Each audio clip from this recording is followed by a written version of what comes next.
It's not uncommon for film trailers to debut during the Super Bowl, Jurassic World and Star Wars, We See You, but Netflix went one better in promoting their latest original.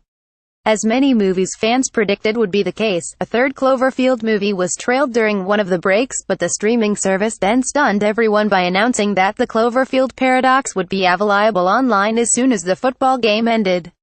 This information naturally sent fans of the J.J. Abrams produced franchise into a spin, and within minutes, the title was trending on Twitter, stealing the limelight from Justin Timberlake, the Han Solo trailer, and even giving the actual football game a run for its money too.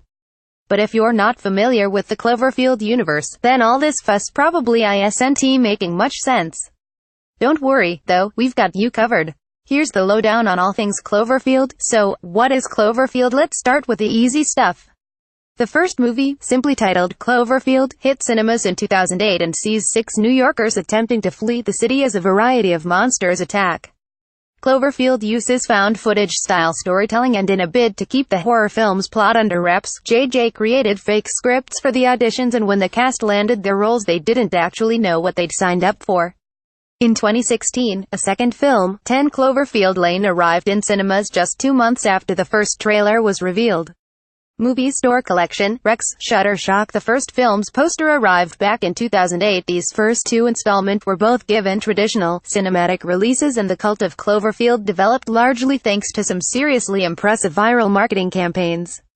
The second was trailed with an alternate reality game that fans had to complete in order to find out the movie's title and release date.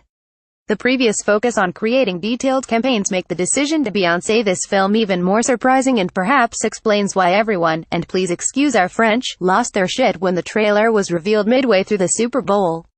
The title itself has a pretty mundane backstory. Cloverfield is the freeway exit J.J. Abrams takes when en route to production company Bad Robot's offices.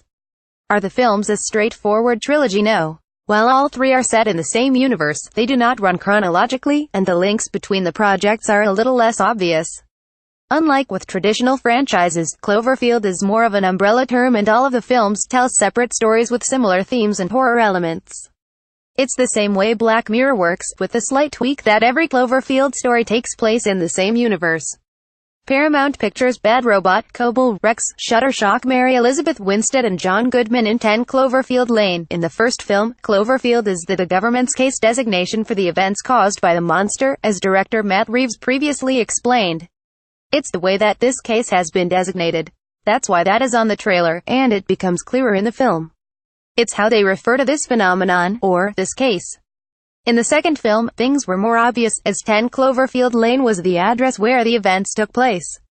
We're not going to spoil the third for you, but its title is obviously the Cloverfield paradox, so it shouldn't take you too long to work out how it fits in.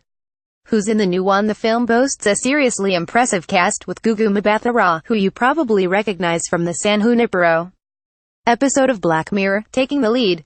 Her co-stars include David Oyelowo, Selma, Elizabeth Debicki, Guardians of the Galaxy, and Chris O'Dowd, Bridesmaids. As Selma director Ava DuVernay pointed out on Twitter, there's plenty that deserves applause when it comes to the cast and crew. Woman of color-led, sci-fi thriller released worldwide. Date with big Netflix muscle for Black director, his super producer POC cast. No advance press, ads, trailer. Straight to the people. Game changer. Congrats to Helmer Julius Onum, my dears JJ, Gugu, David. Cloverfield.twitter.com/m186hprhqz. Ava DuVernay at Ava. February 5, 2018. Press were not given access to the film prior to its release, so critics had to make like the rest of us and hotfoot it straight over to Netflix as soon as the Super Bowl ended. After devouring the film, numerous critics have given their verdicts online, and sadly, the reviews are not great. John D4, writing in The Hollywood Reporter, didn't hold back, labeling the movie a train wreck of a sci-fi flick bent on extending a franchise that should have died a peaceful death almost exactly 1 decade ago, while The Guardian's Benjamin Lee declared it a monstrous mess. Ouch. Will this be the final installment? Nope. While all things Cloverfield are usually kept under lock and key, fans have managed to deduce that a 4th film is in production and could be ready as early as October 2018. At the moment, it's widely thought that the title could be Overlord, but we think that will probably change before its release. A synopsis of Overlord reads via Reddit. The story follows two paratroopers who are caught behind enemy lines after their plane crashes on a mission to destroy a German radio tower in a small town outside of Normandy during the D-Day invasion. After reaching their target, the two paratroopers come to realize that besides fighting off Nazi soldiers, they also must combat against supernatural forces that are a result of a secret experiment.